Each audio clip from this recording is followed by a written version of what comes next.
На ТНВ субботний выпуск новостей Татарстана. В студии Алексей Калиничев. Здравствуйте. И вот наши главные темы.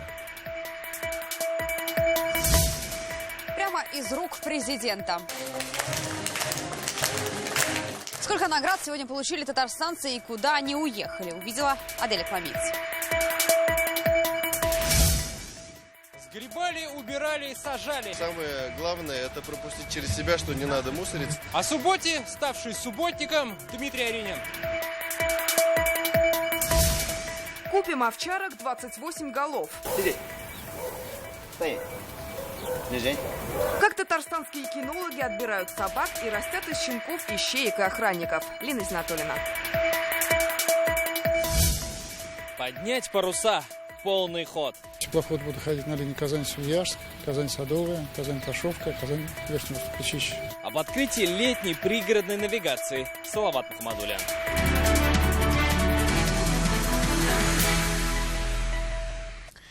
Они приближали страну к победе, руководили стройками века и побили мировой рекорд. Сегодня в Казанском Кремле достижения татарстанцев отметили государственными наградами. Из рук президента республики 43 татарстанца получили заслуженные ордена, медали и звания. Какой путь прошли те, кто удостоился высших наград, и что заставило гостей праздника встать посреди церемонии, увидела Аделя Коломеец. Президент Татарстана традиционно в Кремле вручает государственные награды, но эта церемония особенная в преддверии майских праздников. Сегодня свои награды получат 43 человека, и 2 из них – участники Великой Отечественной войны.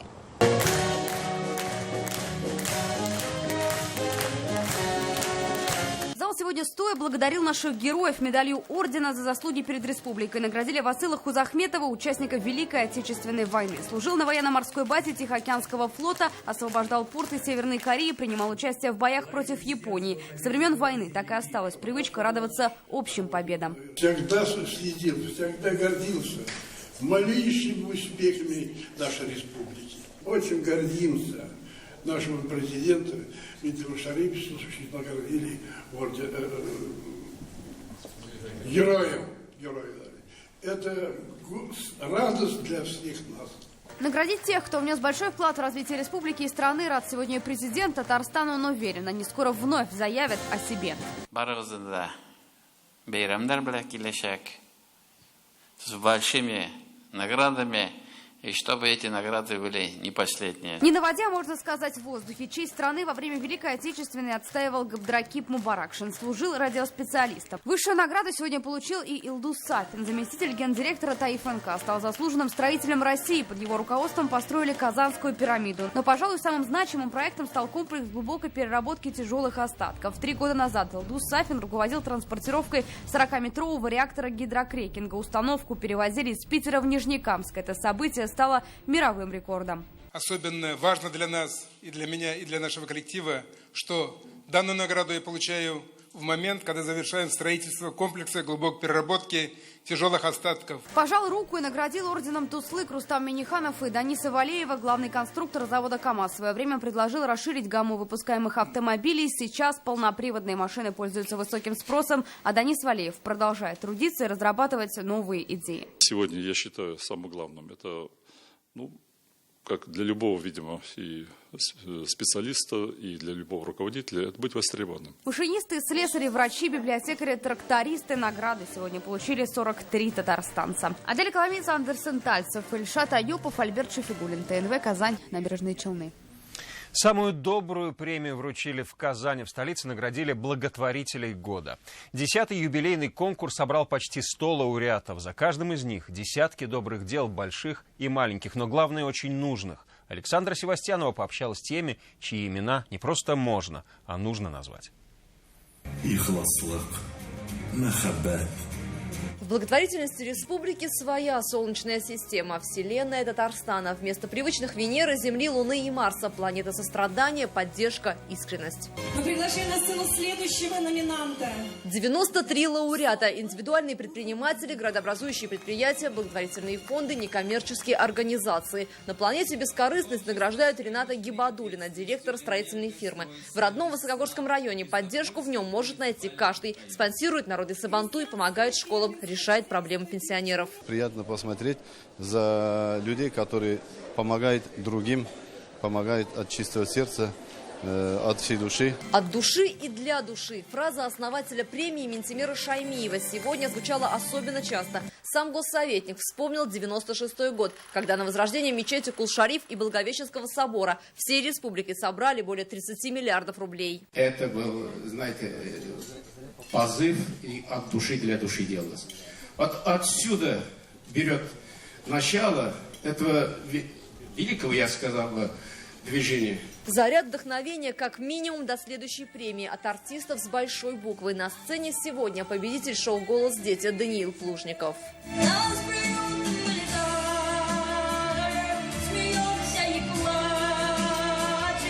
И участник шоу «Танцы» Евгений Смирнов.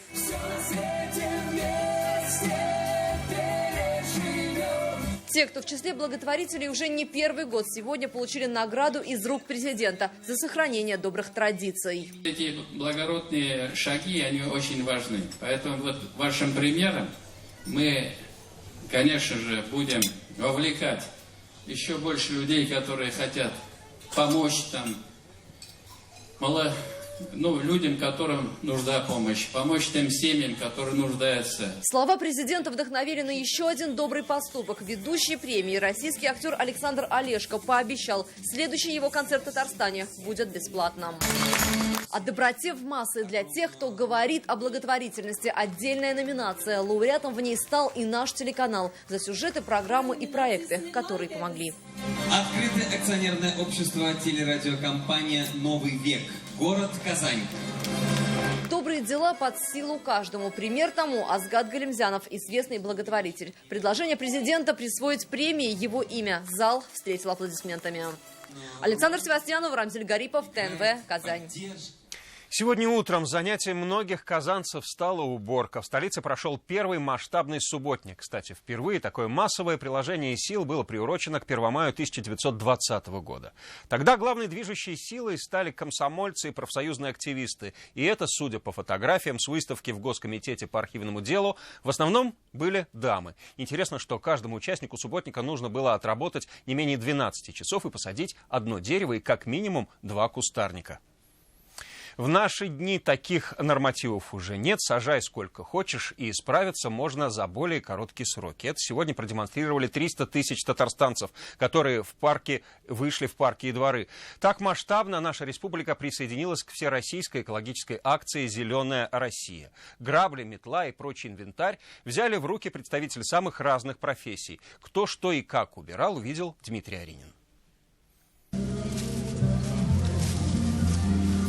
2 в одном и уборка, и посадка сегодня прошли в Парке Победы. Здесь за дело взялись представители самых разных общественных организаций. Ставить победную точку в работе помогал и президент республики Рустам Минниханов. Он посадил деревья на аллее Победы и Дружбы. В преддверии нашего майского праздника, праздника Победы, проходит субботник, и я думаю, что каждый, наверное, будет как-то чувствовать себя гордо, свою сопричастность. Я уж вспотела. Ничего. Та, у которой масса поклонников, сегодня сгребла целую кучу листвы. Актриса Гузель Галиуллина вместе с коллегами по Тинчуринскому театру вышла на субботник в одноименный сквер. Если сейчас перейти, например, подумать, что это какое-то там действие, это тоже на самом деле какой-то реквизит. Лопаты сегодня взяли в руки те, кто обычно привык работать с молотком. Судьи Верховного суда. Они сажали деревья у детского дома Приволжского района. Эти места требуют определенной энергетики. Мне кажется, то тепло рук участников, которые посадят эти деревья, окажут позитивное влияние. К празднику же футбола, Кубку Конфедерации, спортсмены и болельщики единой сборной нанесли поражение мусору возле Казань-арены. Потому что если стадион будет красивый и чистый, здесь будет приятно играть, может, легче будут победы доставаться. По другую сторону Казанки, в русско-немецкой Швейцарии, уборочный порыв поддержали сотрудники столичного исполкома. Очень хорошая апрельская традиция выходить на субботник, очищать родной город. Мы с ней росли, теперь растут наши дети. Эту традицию поддержали и депутаты Госсовета. Их голоса сегодня можно было услышать в Валицком саду. Мы хотим, чтобы город был чистый, красивый. И для этого нужно каждому, наверное, вложить какую-то частицу свою. Духовное управление мусульман республики сегодня все свои силы сосредоточило на Новотатарском кладбище. Были намерения провести в нескольких кладбищах, но лучше сделать что-то одно хорошо, чем показаться во многих местах, но не сделать ничего. И как потом подсчитали, в Казани вкупе от мусора очистили площадь в 1 000 000 квадратных метров. Самое главное – это пропустить через себя, что не надо мусорить, сорить и вообще бережно относиться к природе. И такие субботники сегодня прошли по всей республике. Дмитрий Аринин, Елизавета Пастухова, Сергей Хайдаров, Данил Филатов, Александр Лобанов, Рамзиль Гарипов, ТНВ, Казань. Отходы в украшения и на переработку. Волонтеры движения «Экодвор» в Горкинско-Аметьевском лесу сегодня показали, как по-другому сохранять чистоту. Они учили разделять вторсырье. На парковке появились раздельные мусоросборники. Они простоят как минимум до вторника. А в самом парке развернули территорию мастер-класса и обмена вещей. Организаторы демонстрируют, даже провода запутанных наушников могут превратиться в украшения.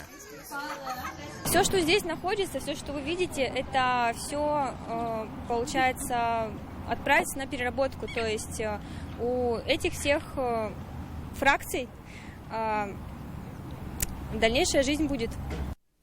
1,5 миллиона новых деревьев за день. Сегодня Министерство лесного хозяйства дало старт масштабной акции по обновлению лесного фонда в столице. И вокруг нее деревья сажали сразу в нескольких лесничествах. Альбина Минибаева тоже оставила микрофон и взялась за лопату. На площадке госслужащие и их дети. Для сотрудников аппарата президента республики сегодня офисная работа на втором плане. В субботу мы обычно чаще всего работаем, а здесь вот пришли с семьей садить деревья. Редкие субботы, когда выбираемся действительно на природу и что-то делаем. Отдел государственных отвлекла акция Министерства лесного хозяйства. Хвойные, лиственные деревья сажают по всей республике. Повторить и приумножить обещают еще осенью. Более 1,5 миллиона саженцев, а на осеннюю посадку планируем более 2 миллионов саженцев. 5-й год участвуем. Не знаю, внутри какое-то ощущение остается, потом довольство, что делать. Подход с лирикой уже у журналистов. В сквере Вахитовский заложили специальную аллею. Правда, заполнять ее пришлось тем, кто обычно не освещает события. Мы не журналисты. Мы не журналисты, но сажаем на аллею журналистов. Серьезно? А нам все равно, где доброе дело сделать. Самое главное, чтобы дерево росло. Вот по количеству елочек можно понять, не то все журналисты на редакционных заданиях снимать, субботники не то просто не любят заниматься земляными работами с утра. Нам проще, мы здесь на съемках, поэтому грешно не взять елочку и не посадить свое дерево на аллее журналистов. Ну что, елочка в земле, остается только закопать. Весенняя акция продлится до 20 мая, так что посадить свое хвойное или лиственное есть возможность абсолютно у всех. Альбина Минибаева, Ринат Сафин, ТНВ, Казань. К капремонту поликлиник пройдут только достойные застройщики. Каждый объект будет приниматься очень жестко, отметил Рустам Минниханов на совещании в Доме правительства. Напомним, в республике принята 2-летняя программа по модернизации поликлиник. В этом году ремонт пройдет в крупных городах, в 2018-м в районах. А на следующей неделе планируют сдать дом 10/5 в Салават-Купере. Президент подчеркнул, что ему много пишут в соцсетях и напомнил городским властям о жестких сроках сдачи объектов и необходимости личного посещения стройплощадок. Я дал поручение министру Абдуллину ежедневно Минстрой, жилищный фонд, ваш заместитель, время от времени Калинкин вам тоже полезно туда, и Сураич вам, потому что это большие жилищные комплексы. Только строить. Деньги есть, все есть. Немало жалоб в соцсетях на качество дорог. Асфальт, уложенный в прошлом году на улице Амирхана, приходится перекладывать. Как доложил руководитель главтодортранса, подвела новая смесь. Президент призвал контрольные органы тщательно проверять сдаваемые объекты. Все технологические процессы были соблюдены, чтобы качество материалов, которые, особенно качество асфальтовой смеси, температурный режим, все это, уплотнение, все эти вопросы должны быть под жестким контролем.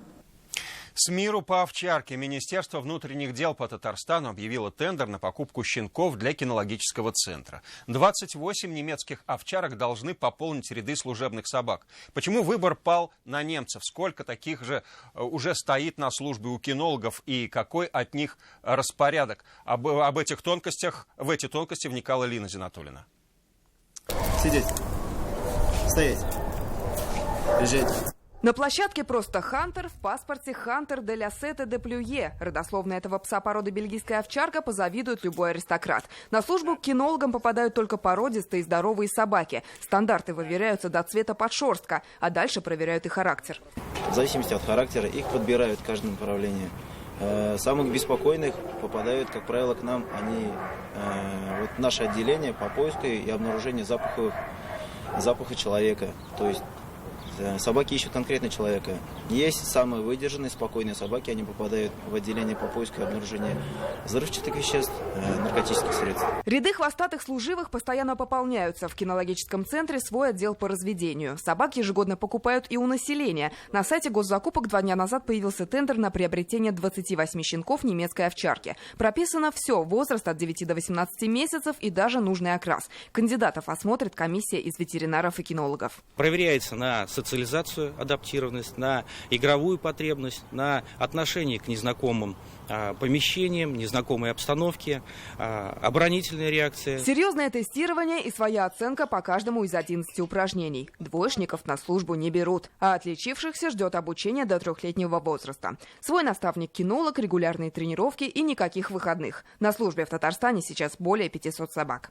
Лина Знатульна, Лейсан Мустафина, Марат Саидгараев, ТНВ, Казань. Капитан улыбается, теплоход отправляется. Завтра в Татарстане открывается летняя пассажирская навигация. Первый теплоход, он из Волгограда, в Казанском речном порту приняли уже сегодня. О последних штрихах перед большим плаванием Салават Мухаммадуллин.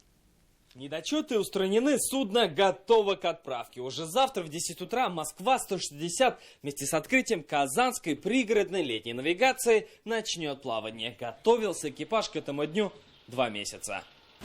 Тут даже на подиуме меняли доски. Капитан судна Евгений Маркин проверяет на прочность пол. Новый линолеум, свежая покраска, предпоходная подготовка технической части. И Москва-160 готова принять первых пассажиров. Ходили на заправку, взяли топливо, масло, откачали, воду подсланиваем, готовы завтра к рейсу.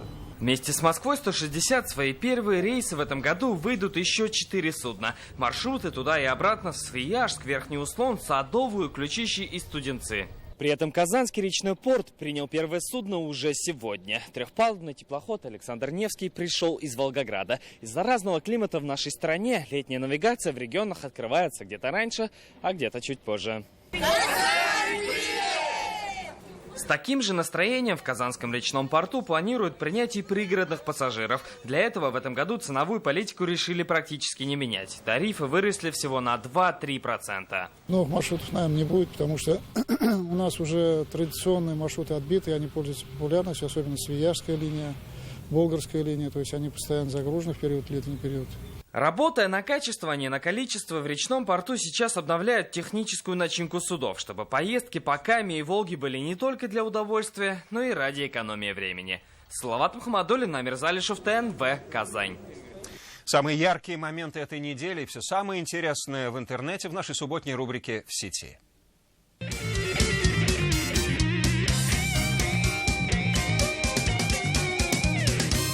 Всем привет! Директор 38-й школы из Набережных Челнов записался в блогеры. Так скажем, начал хайпить на ютубе. Чтобы вы понимали, насколько, уже 26 тысяч просмотров. Я работаю директором 38-й школы. Все в школе меня любят. Я же святой. Но ник, конечно, он себе выбрал так себе. Это МС Баклажан. В своем блоге поднимает статус школы, рассказывая о ее достижениях. И, конечно же, не забываем о тех, кто именно приносит эти достижения. Это наша награда. А кто их выиграл? Это мы их выиграли. Ну и дабы поддержать статус блогера, директор школы участвует в различных челленджах.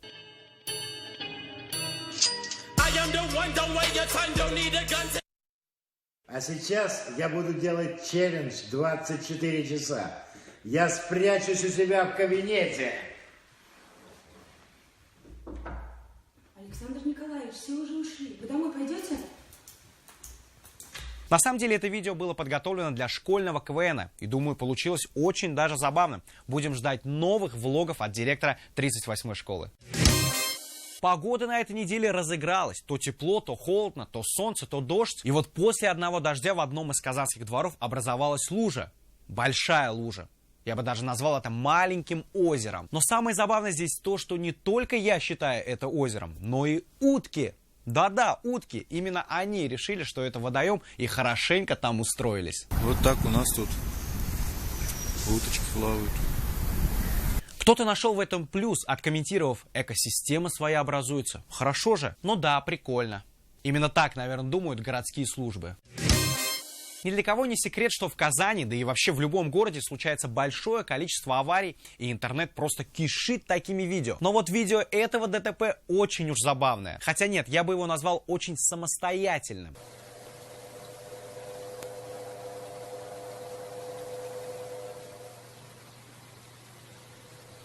Человеку больше никого не надо. Чуть-чуть выехал, посмотрел по сторонам, никого нет и поехал. Прямиком в забор. Причем он же не просто врезался, а прям перевернул машину. Либо в GTA переиграл, либо Форсажа пересмотрел. А может, это девушка за рулем? Да не может быть. Я бы хотел, чтобы такая история произошла со мной. Рассказываю. Значит, американские школьники дома организовали танцевальную вечеринку. Соседи вызвали полицию, и они приехали. Казалось бы, стандартная ситуация. Но полицейский не разогнал детишек и не остановил вечеринку, а наоборот, научил подростков правильно танцевать сальсу.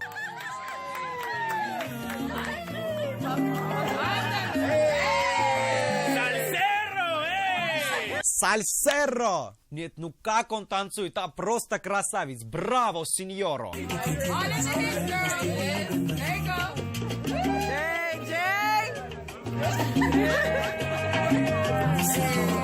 Девочка, которая снимала это видео, говорит, что он помог изменить ее отношение к правоохранительным органам.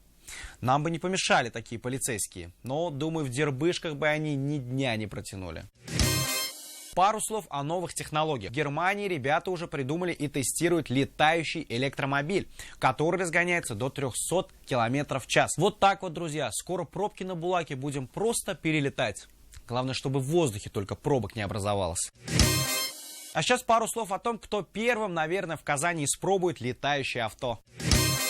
На этой неделе Рустам Минниханов был в Москве. Его принимал Владимир Путин. Говорили о развитии республики и актуальных вопросах, которые на повестке дня. А до этого была встреча с вице-премьером России Дмитрием Рогозиным. Вместе они оценили новую технику, которая чуть не встала. Но они сразу вспомнили, что смотрит президент, и машина выехала без затруднений. Вместе с Михаилом Абызовым посетили Алабугу, где оценили новые автомобили, собранные именно там. И фото Рустама Минниханова с легендой. Именно так он подписал данное фото. Иш, легенда.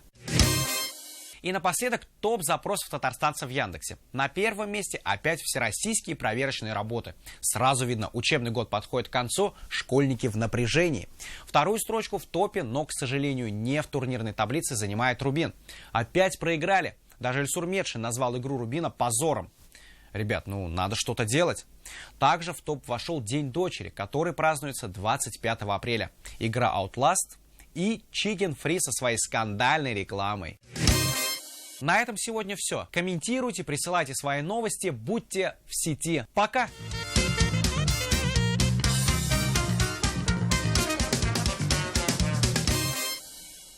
Далее выпуски о погоде. До встречи в 21:30.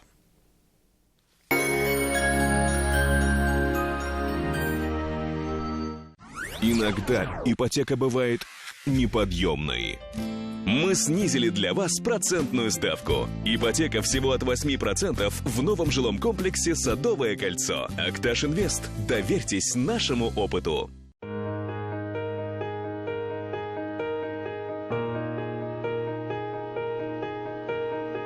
Помочь кому-то иногда так просто. Протянуть руку, разделить трудности, сделать мир лучше. Казань-Оргсинтез. Химия добра.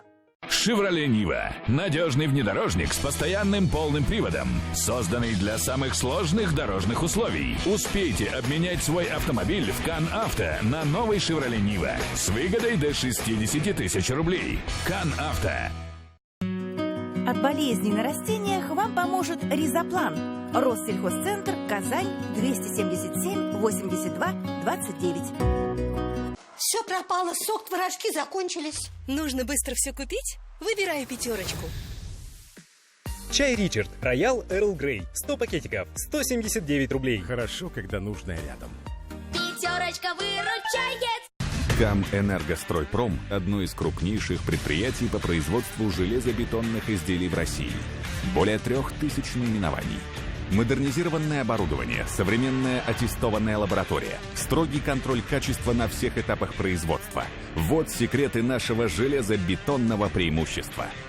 Продукция поставляется в любую точку России и ближнего зарубежья. КАМ «Энергостройпром» – это стабильность, качество, надежность.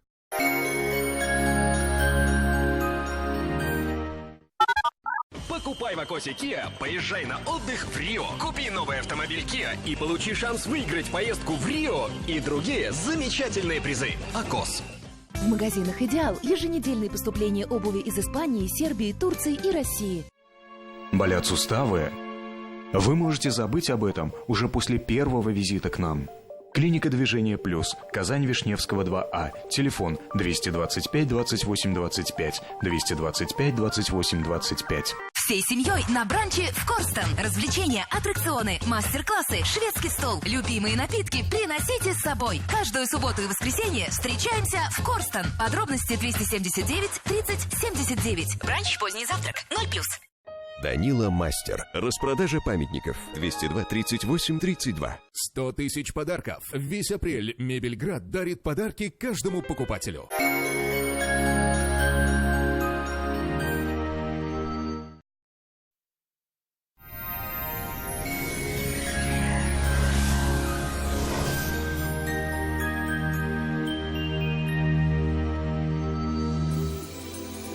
Здравствуйте! Последние дни апреля радуют жителей Татарстана теплой и комфортной погодой. И по прогнозу Яндекс.Погода, завтра малооблачная погода без осадков на юго-востоке республики. Ночные температуры +5, днем около 21 градуса выше нуля. На северо-востоке облачно с прояснениями, также без осадков, ночью около 5 градусов выше нуля, днем +18. На севере Татарстана Менделеевский, Агрызий, Менделинский переменная облачность, временами возможен небольшой дождь. Ночью +5, днем столбики термометров покажут 16 градусов выше нуля. На северо-западе, Варске, Кукмаре, Балтасе вероятность осадков небольшая. Ночью около 5 градусов тепла, днем +19. На юго-западе, в Болгаре, в Буинске, Дрожжаном по-летнему тепло. Ночью +8, днем синоптики обещают +24. Для жителей центральных районов Татарстана 30 апреля будет малооблачным и теплым. Ночью +6, днем около 22 градусов выше нуля. В последующие дни теплая и комфортная погода сохранится без существенных осадков. Завтра в Казани малооблачно, ночью +7, +9, днем около 21 градуса выше нуля. Ветер юго-восточный умеренный, до 5 метров в секунду. Атмосферное давление выше нормы и завтра составит 768 миллиметров ртутного столба. Влажность воздуха 63%. Магнитное поле Земли спокойное. Это вся информация о погоде. В студии была Лейла Латыпова. Хороших выходных в кругу близких. До свидания.